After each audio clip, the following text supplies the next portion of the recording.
العالمين وصلي وسلم على المبعوث رحمة للعالمين وعلى آله وصحبه أجمعين أما بعد.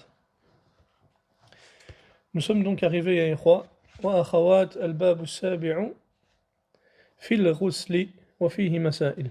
Donc nous sommes arrivés à Ikhwa au 7e chapitre qui est le ghusl, c'est-à-dire le lavage ou le grand lavage rituel. Et il y a dans ce chapitre-ci plusieurs points. Al-mas'alatu al-ula ma'na al-ghusli wa hukmuhu wa daliluhu.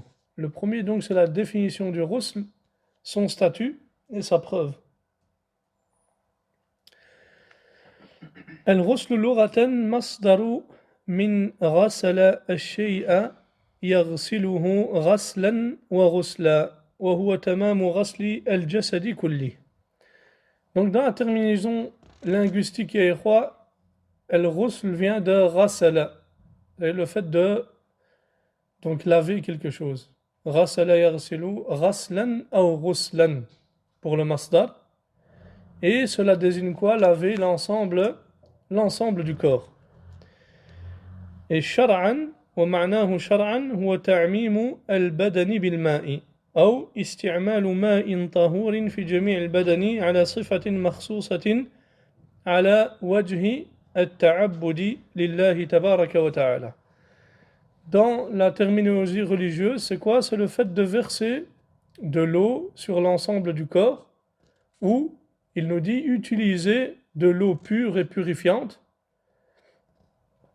donc sur l'ensemble du corps, d'une façon spécifique, et en voulant par cela se rapprocher d'Allah tabaraka wa ta'ala, ou en voulant par cela donc le fait d'adorer Allah tabaraka wa ta'ala.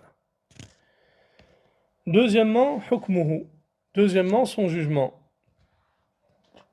والغسل واجب إذا وجد سبب لوجوبه لقوله تعالى وإن كنتم جنبا فطهروا. Donc le ghusl est obligatoire lorsque la cause qui l'oblige est présente, ou bien qui le rend obligatoire est présente. En vertu de la parole d'Allah tabaraka wa ta'ala, si vous êtes en état d'impureté majeure, purifiez-vous. والأحاديث التي ورد فيها كيفية الغسل عن عدد من الصحابة نقلا عن رسول الله صلى الله عليه وسلم دالة على وجوبه.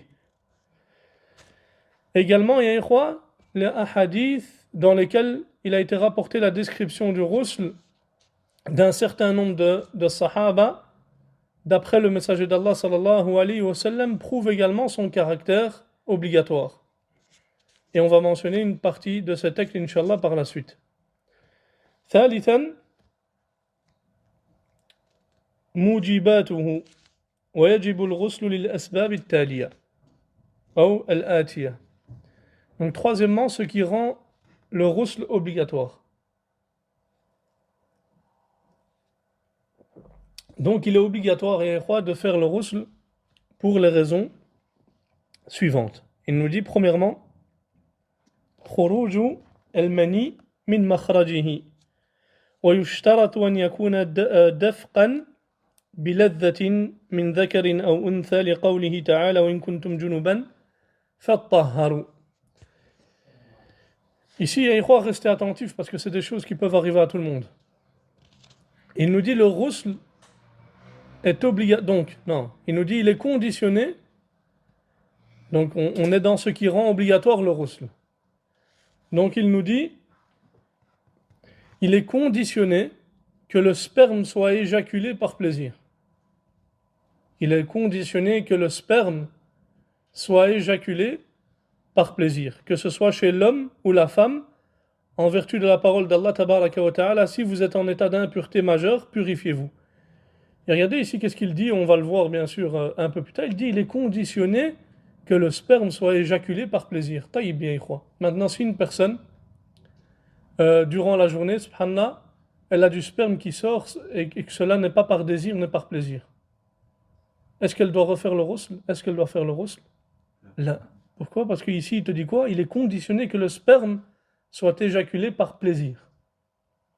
Donc ça, c'est une condition. Et en vertu de la parole de Ali, radiyallahu anhu également, إذا فضخت الماء فاغتسل. يعني lorsque tu éjacules, procède alors au ghusl. يعني fais le ghusl. Le grand lavage, donc rituel. Il nous dit ensuite, ما لم يكن نائما ونحو فلا تشترط اللذة لأن النائم قد لا يحس به ولقوله صلى الله عليه وسلم لما سئل هل على المرأة غسل إذا احتملت قال نعم إذا رأت الماء وهذا كله مجمع أو يعني علي. Donc il nous dit quoi? Il nous dit ici, donc en vertu de la parole de Ali, lorsque tu éjacules, procède, donc fais le ghusl, tant que la personne n'est pas dans son sommeil. À ce moment-là, le plaisir n'est pas conditionné, car celui qui dort peut ne rien ressentir. En vertu de la parole du prophète sallallahu alayhi wa sallam, lorsqu'il a été interrogé, est-ce que la femme doit faire le ghusl après un rêve érotique? Il a répondu oui, si elle voit une trace de sperme. C'est-à-dire que tout ce qu'on a mentionné, le plaisir et tout ça, c'est pour une personne qui est éveillée. Quant à la personne qui dort, est-ce que cela est conditionné? Non, parce que la personne qui dort, elle ne ressent pas le plaisir. Donc lorsqu'elle se réveille le matin, par exemple, et qu'elle n'a pas ressenti le plaisir, et que cette personne-là se lève et qu'elle voit, par exemple, une trace de sperme, est-ce qu'elle doit faire le ghusl ou pas? Non. Puisqu'ici, on a dit quoi? On a dit, tant que la personne n'est pas dans son sommeil. À ce moment-là, le plaisir n'est pas conditionné. Et comment tu veux qu'il ressente le plaisir lorsque la personne est endormie et elle est en train de dormir? Après, il y a des cas, Allahu alam, ils font des rêves incroyables et je sais pas, mais en tout cas ici, le ghalib, c'est ça. Et donc, il nous dit ici, et tout cela fait l'objet d'un consensus. C'est-à-dire qu'il n'y a pas de divergence dans cela. Donc, ce qui rend le ghusl obligatoire, c'est le sperme qui est éjaculé par quoi? Par plaisir. Maintenant, on va voir quelques masail. Il y a qui vous seront bi'idhnillah profitables. Ça ne sert à rien de regarder le livre. Vous n'allez pas les trouver. Ici, il y a si une personne maintenant sent que son sperme va sortir, par plaisir, mais qu'il se retient, c'est-à-dire il se retient, il ne le laisse pas sortir. Yani il bloque sa sortie. La majorité des savants disent qu'il ne doit pas faire le ghusl. Et ça, c'est l'avis de la majorité des savants, contrairement aux Hanabila. Les Hanabila, ils disent que même maintenant, si cette personne-là, si le sperme se déplace et que lui le retient et ne le laisse pas sortir, ils disent qu'il doit faire le ghusl, même s'il ne sort pas. Mais là, la majorité des savants disent qu'il ne doit pas refaire le ghusl. Et l'avis prépondérant ici est celui de la majorité. Par exemple, on a une personne qui a voyagé et elle voyage pour plusieurs mois. Et il pense à son épouse. Et donc, subhanallah, après excitation, désir et shahwa, il ressent que le sperme va sortir. Et lui, il le bloque, il le retient. Selon le Hanabila, est-ce qu'il doit faire le ghusl? Non. Et selon l'avis de la majorité des savants? Non. Et on a dit ça, c'est l'avis prépondérant. Maintenant, on a une autre mas'ala, si maintenant il retient son sperme, taïb, il le bloque, et qu'après que son excitation se soit calmée et que son désir, par exemple, se soit dissipé, le sperme sort. Taïb, ici, chez la majorité des savants, il doit faire le ghusl. Mais l'avis prépondérant parmi les ulama, c'est que si maintenant, si le sperme sort peu de temps après l'apparition du désir, alors le ghusl est obligatoire. Par exemple, il y a une personne, elle est loin de son épouse et il pense à son épouse. Et subhanallah, il ressent donc que le sperme va sortir, il bloque. Et quelques minutes après, le sperme sort. Qu'est-ce qu'on lui dit? On lui dit, subhanallah, il doit refaire ses ablutions. Pourquoi? Parce que c'est lié à cette excitation-là. Et c'est lié à cette shahwa et à ce plaisir-là. En revanche, ya ikhwa,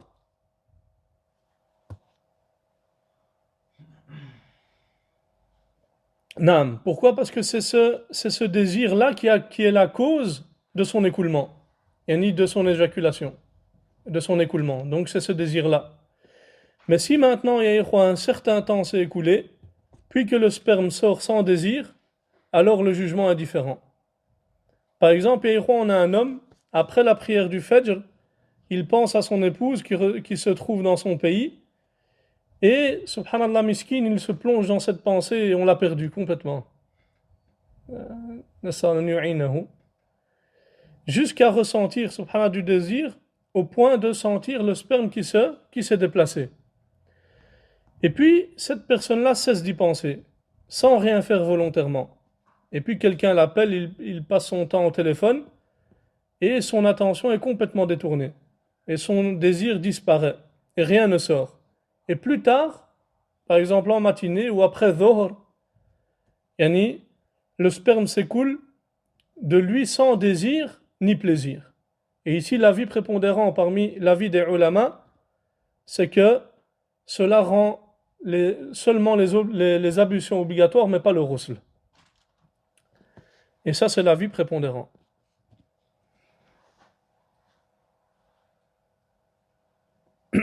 Donc, ya ikhwa, si le désir est apparu puis s'est calmé, sans qu'aucun sperme ne sorte, même si la personne a senti son déplacement, mais il s'est retenu, puis qu'un laps de temps suffisamment long s'est écoulé au point qu'il soit peu probable que l'écoulement soit encore dû à ce désir-là, alors, si le sperme s'écoule ensuite, sans désir, simplement en s'écoulant naturellement, alors à ce moment-là, c'est quelque chose qui annule les ablutions, mais ne rend pas obligatoire le ghusl. Et ça, c'est l'avis prépondérant. Taïb, encore une autre mas'ala maintenant. Et ça, c'est quelque chose qui peut arriver également. Si, par exemple, on a un homme qui éjacule, puis il fait ses grandes ablutions, et puis que le sperme sort après avoir fait ses grandes ablutions, c'est-à-dire après qu'il se soit lavé, subhanallah, il y a encore du sperme qui s'écoule. L'avis prépondérant ici, c'est qu'il ne doit pas refaire le ghusl. Il ne doit pas refaire le ghusl, et c'est l'avis de la majorité des savants. Ce qui lui incombe ici, c'est de quoi? C'est de refaire seulement ses ablutions. Car ce qui sort des deux orifices, comme on l'a vu dans les annulatifs des ablutions, yani, annule les ablutions comme on l'a vu. Donc, par rapport à ça, si maintenant on a une personne, il a éjaculé, il se lave, et après s'être lavé, il retrouve encore du sperme, est-ce qu'il doit refaire ses grandes ablutions? Non. Qu'est-ce qu'il doit refaire? Ses petites ablutions. Ahsantum. Et comme l'ont dit les ulama, cela ne rend pas obligatoire le ghusl pour trois raisons. La première raison, c'est que ce sperme est celui qui avait rendu obligatoire, yani le ghusl obligatoire, et pour lequel il s'est déjà lavé. Or, il n'y a pas deux ghusl à faire pour une même éjaculation de sperme. On n'a pas deux ghusl pour une éjaculation. C'est que chaque éjaculation, elle a son ghusl, par exemple. La deuxième raison, c'est que cette nouvelle sortie et éjaculation s'est produite sans désir ni plaisir. La personne après s'être lavée, et que le sperme s'est écoulé naturellement ici, ça a été fait sans désir ni plaisir.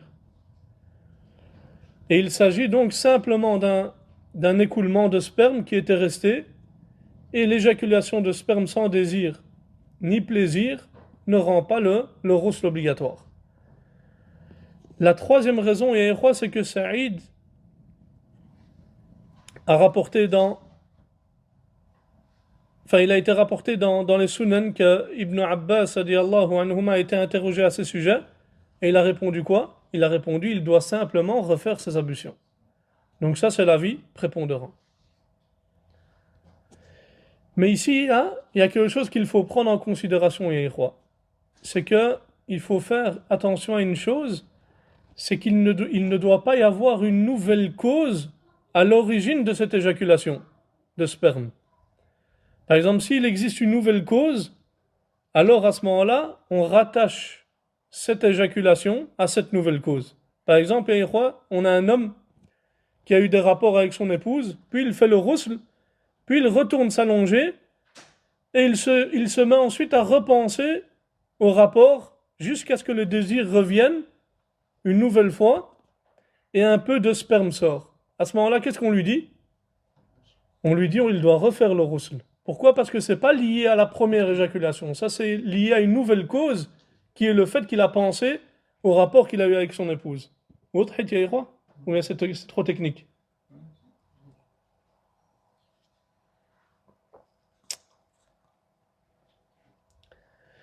طيب.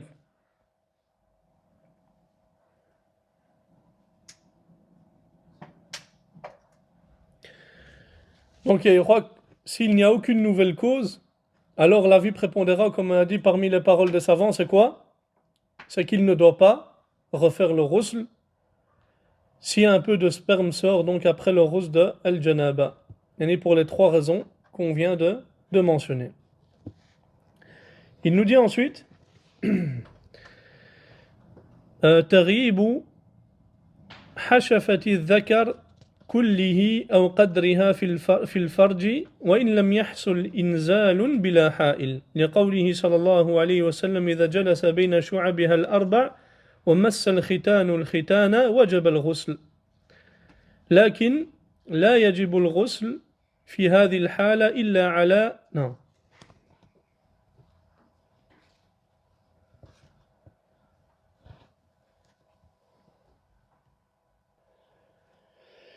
Donc il nous dit ici, deuxièmement, lorsque le gland ou le prépuce de l'homme pénètre entièrement dans le vagin de la femme, et ce même s'il n'y a pas d'éjaculation, et sans rien qui fasse obstacle entre eux, en se basant sur la parole, en vertu de la parole du prophète sallallahu alayhi wa sallam, lorsqu'il se trouve entre ces quatre membres, que la circoncision rencontre l'autre, le ghusl est obligatoire. Donc, les rapports charnels, lorsqu'il y a éjaculation, le ghusl est obligatoire selon l'unanimité des savants. Taïb, il n'y a pas de divergence dans ça. Vous savez, c'est quoi des rapports charnels? On utilise des termes français, je crois. En revanche, s'il n'y a pas eu d'éjaculation, mais qu'il y a eu pénétration et rapport intime sans éjaculation, alors la majorité des salafs, des savants parmi les salafs, les compagnons, les tabi'in et ceux qui les ont suivis, ainsi que les savants des générations suivantes, sont d'avis que le ghusl est obligatoire, simplement en raison du rapport, même s'il n'y a pas eu d'éjaculation. Et selon la majorité des savants et pour que le ghusl devienne obligatoire, il faut qu'il y ait pénétration complète du prépuce, c'est-à-dire du gland, complète. Et le gland, c'est la partie où se fait la circoncision. Et selon la majorité des savants, l'obligation du ghusl donc n'est établie que lorsque la pénétration complète du gland se produit. Donc l'obligation du ghusl n'est établie que lorsqu'il y a pénétration complète du gland. Et cela exclut deux cas, Le premier cas, c'est que si l'homme pose son sexe à l'extérieur du vagin de la femme, sans qu'il y ait de pénétration, alors le ghusl à ce moment-là ne lui est pas obligatoire tant qu'il n'a pas éjaculé. Et ça, il n'y a pas de divergence entre les savants dans cela. Cela fait l'objet d'un consensus. Le deuxième cas, s'il ne fait pénétrer qu'une partie du gland, c'est-à-dire pas le gland entier dans le vagin de la femme. Donc sans que le gland tout entier ne disparaisse à l'intérieur du vagin. Alors selon la majorité des savants, et c'est l'avis prépondérant bi'idhnillah, c'est que le ghusl ne devient pas obligatoire du seul fait de cela, sauf s'il y a éjaculation. وضحت يا إخوة؟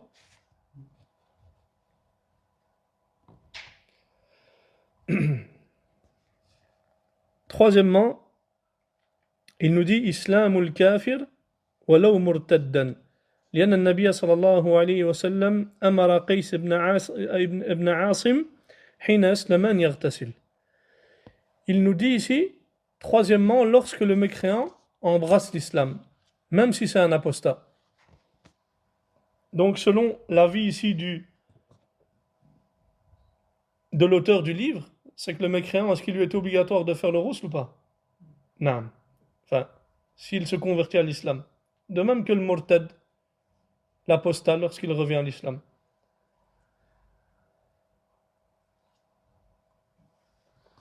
Pourquoi? Il dit parce que le prophète sallallahu alayhi wa sallam a ordonné à Qais ibn Asim de faire le ghusl lorsqu'il a embrassé l'islam. C'est ça leur délil. Mais l'avis prépondérant, Allahu alam, et c'est celui de notre cher Suleiman, qui dit, il dit l'avis prépondérant, et bien sûr c'est l'avis de la majorité des savants, il dit le ghusl n'est pas obligatoire pour le mécréant lorsqu'il embrasse l'islam. En revanche, il lui est recommandé de le faire en raison du hadith de Qais. Regardez, subhanallah. Lui, il se base sur le même hadith. Taïb, maintenant, quelqu'un, qu'est-ce qu'il pourrait dire? Il pourrait nous dire qu'est-ce qui fait passer ici cet ordre de l'obligation à la recommandation? Yani ici, dans le hadith, il est dit que le prophète il a ordonné à Qais ibn Asim de faire le ghusl lorsqu'il a embrassé l'islam. Mais vous dites que c'est recommandé. Comment vous êtes passé de l'obligation au caractère recommandé? Qu'est-ce qu'on leur répond? On leur dit ce qui fait passer de l'obligation, enfin du caractère obligatoire au caractère recommandé, c'est que le prophète sallallahu alayhi wa sallam avait l'habitude d'envoyer des messagers et des lettres aux gens pour les appeler à l'islam. Et il n'a été rapporté nulle part qu'il leur ordonnait de faire le ghusl après leur conversion. Ça n'a été rapporté dans aucun hadith que le prophète alayhi wa sallam leur a ordonné de le faire. Et pourtant, le prophète il a envoyé des compagnons comme Mu'adh, comme Abi Moussa, comme Ali radiallahu anhum ajma'in, dans différentes régions pour appeler les gens à l'islam. Pourtant, il n'a pas été rapporté une seule fois qu'il leur a dit ordonnez-leur de faire le ghusl après qu'ils se soient convertis ou qu'ils soient rentrés dans l'islam. De même, le prophète sallallahu alayhi wa sallam écrivait aux rois pour les inviter à l'islam. Et il n'a pas été rapporté qu'il leur ordonnait de faire le ghusl. Donc l'ordre donné à Qais ibn Asim de faire le ghusl lorsqu'il s'est converti, donc également, si le ghusl des rois avait été obligatoire, le prophète sallallahu alayhi wa sallam l'aurait forcément expliqué. Pourquoi? Parce qu'il n'est pas permis de retarder une clarification au moment où les gens en ont besoin. Ça, c'est pas permis. Si les gens en avaient besoin, il serait obligatoire pour le prophète de clarifier cela. Donc l'ordre donné à Qais ibn Asim radiallahu anhu de faire le ghusl lorsqu'il s'est converti doit être compris comme un acte recommandé et non comme une obligation. Quant à certains fuqaha et ikhwa qui disent que le mécréant a peut-être une impureté majeure ou qu'il a eu des rapports intimes un peu avant sa conversion, et qu'il doit donc faire le ghusl pour cette raison, qu'est-ce qu'on lui répond? On lui répond que les hadiths authentiques montrent que l'islam efface tout ce qui a précédé. Et celui qui entre en islam commence une nouvelle vie en ce qui concerne les prescriptions et les obligations religieuses. Donc il repart à zéro. et ce qui a précédé ne lui est pas reproché. C'est pourquoi l'avis prépondérant, Allahu A'lam, et le plus juste parmi les paroles des savants, c'est que, c'est que ni le mécréant de base ni l'apostat qui revient à l'islam ne sont obligés de faire le ghusl en entrant en islam. En revanche, il leur est recommandé de le faire. Quatrièmement, inqita'u dam al-hayd wa an-nifas لحديث عائشة رضي الله عنها أن النبي صلى الله عليه وسلم قال لفاطمة بنت أبي حبيش إذا أقبلت الحيض فدعي الصلاة وإذا أدبرت فاغتسلي وصلي والنفاس كالحيض بالإجماع. Qu'est-ce qu'il nous dit ici? Il nous dit, quatrièmement, lors de l'interruption de l'écoulement du sang, des menstrues et des lochis. Vous savez c'est quoi les menstrues, je crois? Et les lochis? Qui sait pas c'est quoi les lochis? Les lochis, je crois, c'est le sang qui a après que la femme a, et que la femme a après avoir accouché. Ça, c'est ce qui s'appelle le sang des lochis. Ah, mais les menstrues, ça c'est connu. Donc il nous dit en raison du hadith de Aisha radiyallahu anha qui rapporte que le prophète sallallahu alayhi wa sallam a dit à Fatimata bint Abi Hubayshin, lorsque les menstrues surviennent, délaisse la prière et lorsqu'elles sont terminées, fait le ghusl et prie à nouveau. Et les lochis sont comme les menstrues selon l'unanimité des savants. Cinquièmement, al-maut, donc la mort. لقوله صلى الله عليه وسلم في حديث غسل بنته زينب حين توفيت اغسلنها وقال في المحرم اغسلوه بماء وسدر وذلك تعبدا لأنه لو كان على حدث لم يرتفع مع بقاء سببه. Il nous dit cinquièmement la mort. D'après sa parole sallallahu alayhi wa sallam dans le hadith qui a été rapporté lorsque sa fille Zaynab a été lavée quand elle est décédée, il dit lavez-la. Lavez-la. Et il dit également à propos de l'homme qui est mort en chutant de son chameau alors qu'il était en état de sacralisation, qu'il était muhrim, il a dit lavez-le avec de l'eau et des feuilles de jujubé. Et ça, c'est un acte qui est purement ta'abboudi, c'est-à-dire c'est une adoration, c'est un acte d'adoration. Donc on le fait en guise d'acte d'adoration. Car s'il avait été en état d'impureté, du simple fait d'être mort, son état d'impureté n'aurait pas été levé en raison du fait que la cause est toujours présente, c'est-à-dire la mort.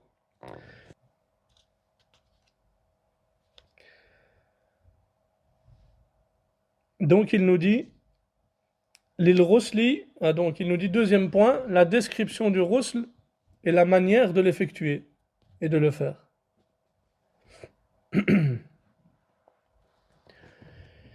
Il dit Lil Rusli min al janabati kayfiyatan kayfiyatu istihbab wa kayfiyatu ijza.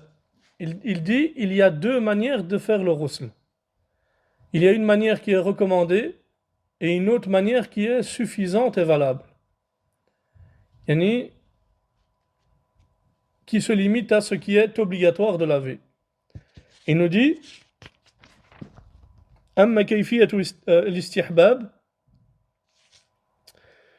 Il nous dit concernant la façon recommandée, c'est quoi? Il nous dit elle consiste à se laver les mains, puis se laver le sexe, ainsi que ce qui a été touché par ce qui a été éjaculé.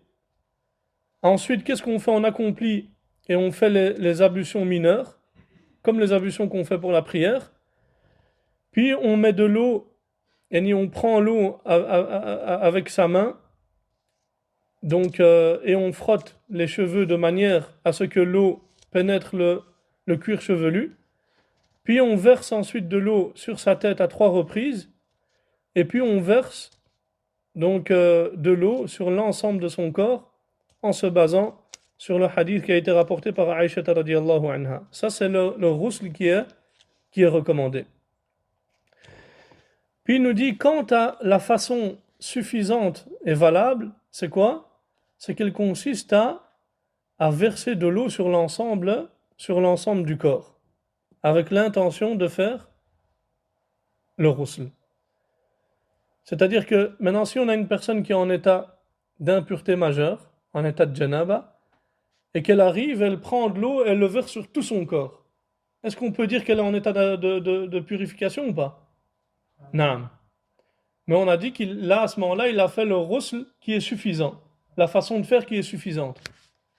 C'est-à-dire qu'il n'a pas fait la sunna. Le meilleur, c'est de faire comme on a dit, la première façon. Mais si seulement il arrive, par exemple, on a une personne qui est en état d'impureté majeure et qu'il met l'intention et qu'il saute dans la mer en ayant l'intention de faire le ghusl, est-ce que il obtient purification ou pas? Non.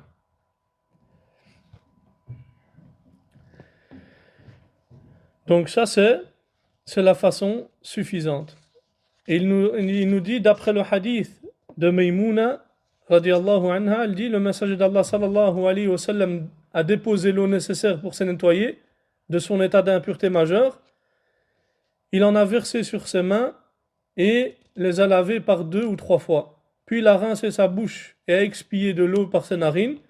Il a lavé son visage et ses bras, puis il a versé l'eau sur sa tête et a lavé son corps. Et je lui ai alors rapporté un essuie pour se sécher, qu'il a refusé. Puis il se débarrassa et a retiré l'eau sur son corps à l'aide de sa main. Et il a été également rapporté le hadith de Aïcha radiyallahu anha, dans lequel on trouve qu'elle dit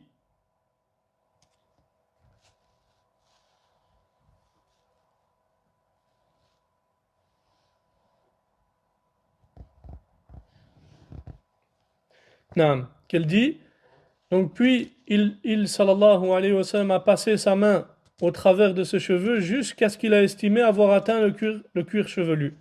Ensuite, il a versé de l'eau à 3 reprises sur sa tête, puis il a lavé le reste de son corps. Donc ça, c'est là, as-sifa, donc la façon de faire qui est mujzi'a, qui est valable et suffisante. Quant au madmada ou l'istinshaq et les ulama ont dit qu'il peut le faire à quel moment il veut. Il peut le faire à quel moment il veut, c'est-à-dire au début, à la fin ou au milieu, ça la baisse. Même si les ulama, bien sûr, la majorité des ulama voient que le madmada et l'istinshaq n'est pas une obligation, mais plutôt une sunna. Ensuite, l'auteur nous dit ولا يجب على المرأة نقض شعرها في الغسل من الجنابة ويلزمها ذلك في الغسل من الحيض لحديث سلمة رضي الله عنها. Donc l'auteur nous dit, et il n'est pas obligatoire à la femme de défaire ses cheveux ou ses tresses suite à un rapport charnel, ou pour l'état d'impureté majeure, mais il lui incombe de le faire lors du ghusl pour se purifier des menstrues et des lochis. Donc ici l'auteur est d'avis que lorsque la femme est en état d'impureté majeure, et due à des rapports charnels par exemple, elle, là à ce moment-là, il ne lui est pas obligatoire de défaire et de dénouer ses cheveux ou ses tresses. Mais si c'est pour se purifier des menstrues et des lochis, alors à ce moment-là, c'est obligatoire. Et il a dit quoi? Et la preuve de cela est le hadith de Salama radiallahu anha.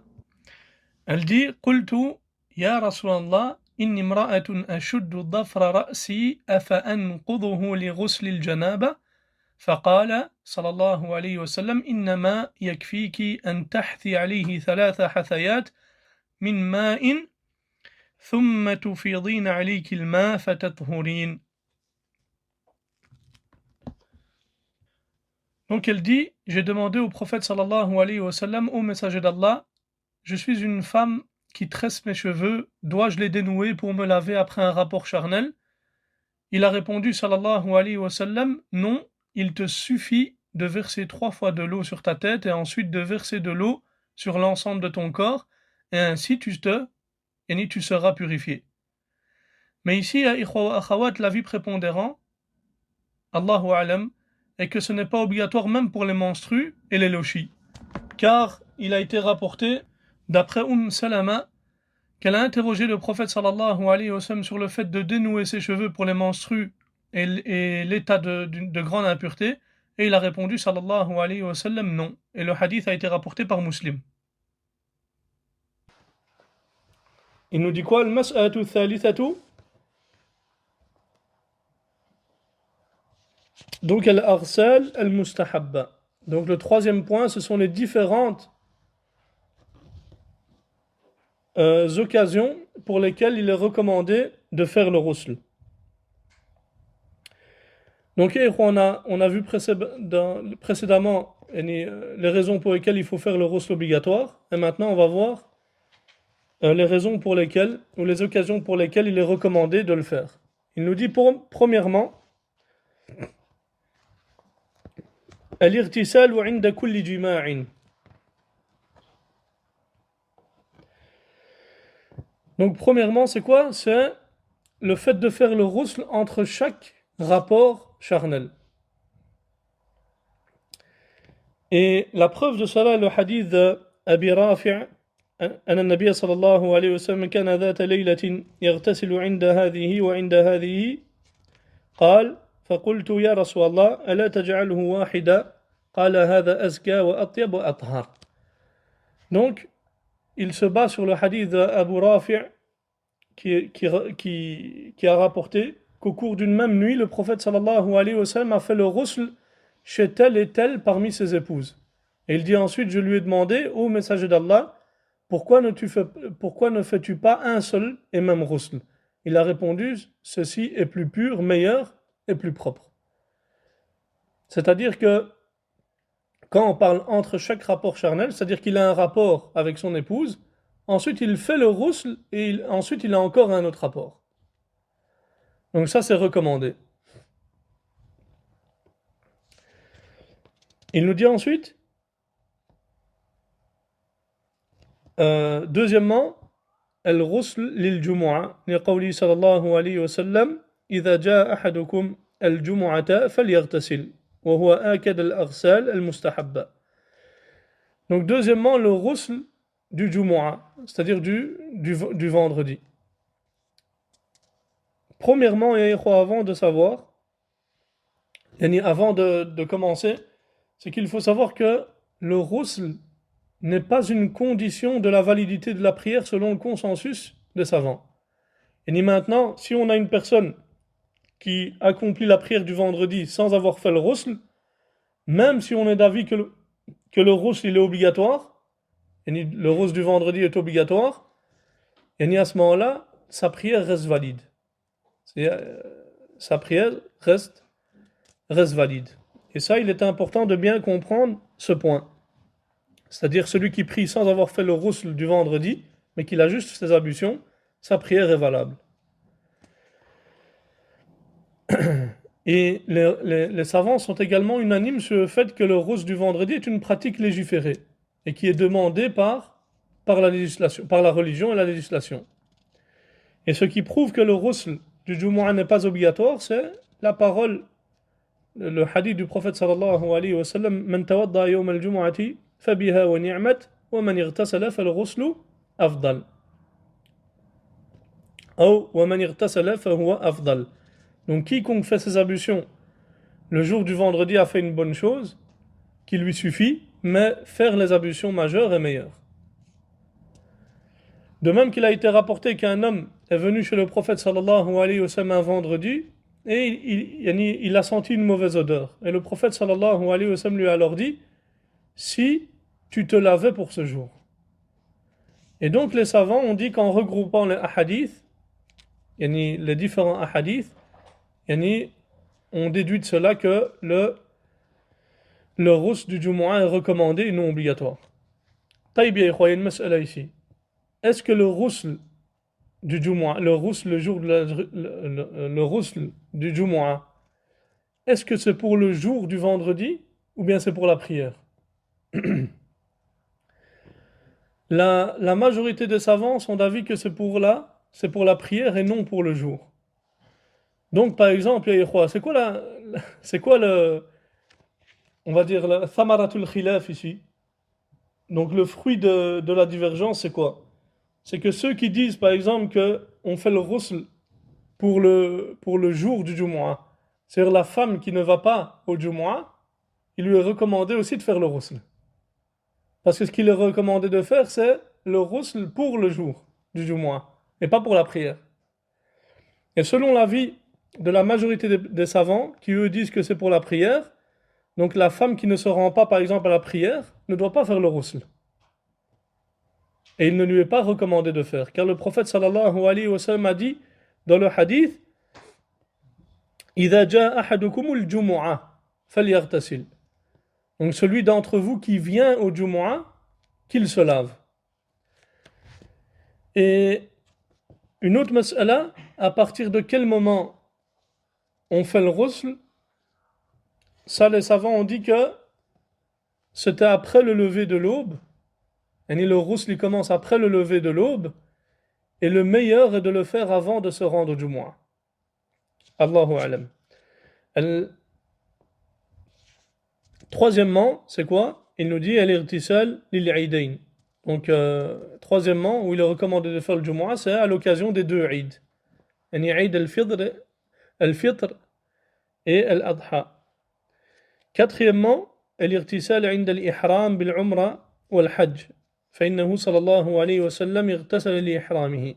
Quatrièmement, se laver au moment de se mettre en état de sacralisation pour la Umrah ou pour le Hajj. Cinquièmement, le ghusl, من غسل الميت. لقوله صلى الله عليه وسلم من غسل ميتا فليغتسل. Le hadith a été authentifié par Al-Albani rahimahullah. Donc cinquièmement, se laver après avoir fait la toilette funéraire. C'est recommandé. La toilette funéraire du défunt. D'après sa parole sallallahu alayhi wa sallam, que quiconque procède à la toilette funéraire d'un défunt, yani qu'il se lave. Et une personne ici peut dire également que le verbe mentionné dans le hadith est un impératif. Et l'impératif implique quoi, Yehua?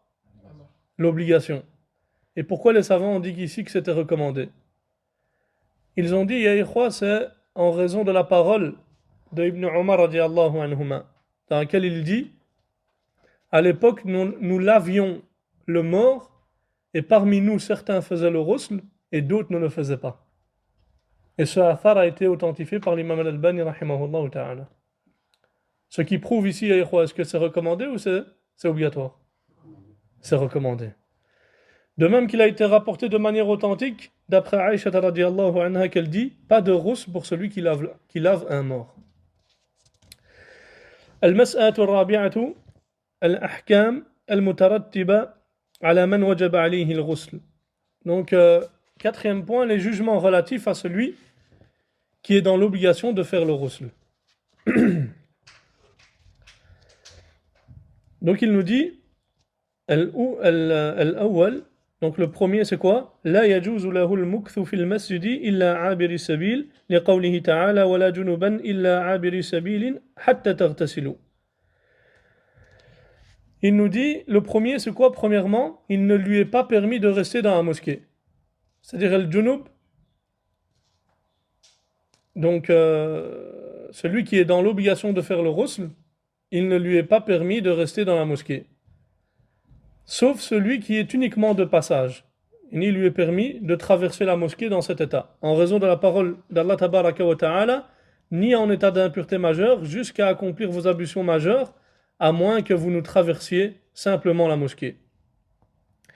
Il nous dit ensuite, فإذا توضأ جاز له المكث في المسجد لثبوت ذلك من جماعة من الصحابة على عهد النبي صلى الله عليه وسلم ولأن الوضوء يخفف الحدث والوضوء أحد الطهورين. Il nous dit également, si la personne fait ses ablutions, il lui est permis de rester dans la mosquée, car cela a été établi d'après un groupe de compagnons à l'époque du prophète sallallahu alayhi wa sallam, et car les ablutions amoindrissent l'état d'impureté et que celle-ci représente l'un des deux types de purification.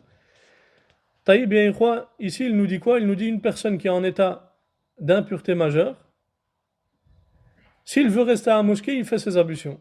Alors à ce moment-là, il peut rester. L'avis prépondérant est quoi? L'avis prépondérant, c'est qu'il ne peut pas rester. L'avis prépondérant, c'est qu'il ne veut pas, il ne peut pas rester. Là, si on pourra rentrer dans les détails, on rentrera. Deuxièmement, il nous dit ولا يجوز له مس المصحف لقوله تعالى لا يمسه إلا المطهرون وقوله صلى الله عليه وسلم لا يمس المصحف إلا طاهر. Deuxièmement, il ne lui est pas permis de toucher le mushaf. Yani, le mushaf. En vertu de la parole d'Allah tabaraka wa ta'ala, seuls les purifiés le touchent. Et en vertu également de la parole du prophète sallallahu alayhi wa sallam, seul celui qui est purifié est en droit de toucher le mushaf. Et comme vous savez, c'est un sujet qui fait l'objet d'une divergence qui est très très forte euh, chez les savants. Et comme on a dit, quand vous vous rappelez dans le cours de Al-Arba'in Nawiya, on a dit quand les preuves se confrontent et se valent, qu'est-ce qu'on fait? Par précaution, on sort du khilaf. Et on doit faire passer quoi avant? La permission ou l'interdiction? L'interdiction. Vous voyez que ça sert les cours, ça sert les cours de Al-Arba'in Nawiya. Troisièmement, il nous dit quoi? لا يجوز له قراءة القرآن فلا يقرأ الجنب شيئا من القرآن حتى يغتسل لحديث علي رضي الله عنه قال كان عليه الصلاة والسلام لا يمنعه من قراءة القرآن شيء إلا الجنابة. Donc, il nous dit quoi? Il nous dit, troisièmement, il ne lui est pas permis de réciter le Coran. L'individu qui est en état d'impureté majeure ne peut réciter quoi que ce soit du Coran qu'après avoir fait le ghusl. Et il se base sur la parole de Ali radiallahu anhu, rien ne l'a empêché de réciter le Coran à l'exception de l'état d'impureté majeure. Ici, ce hadith-là, il y a un maqal. Les ulama, ils ont divergé quant à ça, à son authenticité ou le fait qu'il soit faible. Et je pense, Allahu alam, que Cheikh Al-Albani rahmatullah alayhi l'a rendu faible. Et il y a trois paroles concernant cela. Certains ont dit qu'il était interdit de manière absolue à celui qui est en état d'impureté majeure de lire le Coran. D'autres ont dit qu'il est permis. Et ça, c'est l'avis d'Al-Zahiriyya, de Ibn Hazm, comme vous connaissez, Ibn Hazm, et ceux qui ont tassar ce qawl, où cette parole-là, il y a Ibn al-Mundhir, il y a également Shawkani, qui était de cet avis-là. Et puis il y a une troisième parole, subhanallah, qui est entre les deux. Et eux, ils disent quoi? Ils disent non, ils disent c'est détestable.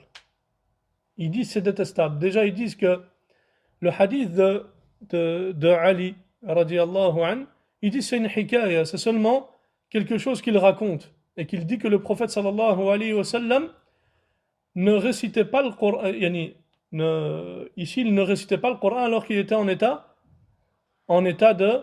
d'impureté majeure. Et pourquoi ils disent? Parce que le prophète sallallahu alayhi wa sallam, il aime invoquer et évoquer Allah alors qu'il était en état de pureté. Et la preuve de cela, c'est quoi, Yahya? C'est lorsque un parmi les sahaba, il est passé alors que le prophète sallallahu alayhi wa sallam, il urinait, et il lui a passé le salam, et le prophète sallallahu alayhi wa sallam, il lui a pas donné le salam. Et quand il est venu chez lui, il lui a dit pourquoi tu m'as pas passé le salam? Le prophète sallallahu alayhi wa sallam, il a dit moi j'aime invoquer Allah tabaraka wa ta'ala ou évoquer Allah alors que je suis en état de pureté. Donc ils disent eux à ce moment-là, ça c'est al-karaha, c'est-à-dire que c'est détestable. Allahu alam ya ikhwa. Pour sortir de la divergence, c'est que le meilleur c'est que la personne elle ne le fait pas. Pourquoi? Parce que ici il y a une différence entre celui qui est en état d'impureté majeure et entre la femme qui a ses menstrues. La femme qui a ses menstrues, on va lui dire qu'elle peut lire du Coran ce qu'elle a besoin, min bab al-maslaha. C'est parce qu'il y a un intérêt dans cela. Et pourquoi? Parce qu'elle ne peut pas faire le ghusl. Quant à celui maintenant qui est en état d'impureté majeure et qu'il veut réciter Ayat al-Kursi avant de dormir, qu'est-ce qu'on lui dit? on lui dit, toi, tu as la capacité de faire le ghusl. Donc, va faire le ghusl, et ensuite, tu récites Ayat al-Kursi. Et ça, c'est l'avis de Cheikh Ibn Uthaymin, rahmatullah alayhi, lakin Allahu a'lam. Et il dit également, et dans l'empêchement de pouvoir réciter le Coran, il y a une incitation à se hâter, à faire le ghusl, et de dissiper ce qui empêche de le réciter. Il dit également, وَيَحْرُمُ عَلَيْهِ أَيْضًا, yani, de même qu'il est interdit à celui donc, qui est en état d'impureté majeure. Donc, la prière, de prier, as-salat, wa tawaf bil bayt, c'est d'effectuer le tawaf autour de la Kaaba, et ceci a déjà été exposé yani, précédemment. Allahu a'lam, wa hadha, wa sallallahu ala nabiyyina Muhammad, wa ala alihi wa sahbihi wa sallam. Jazakumullahu khayran.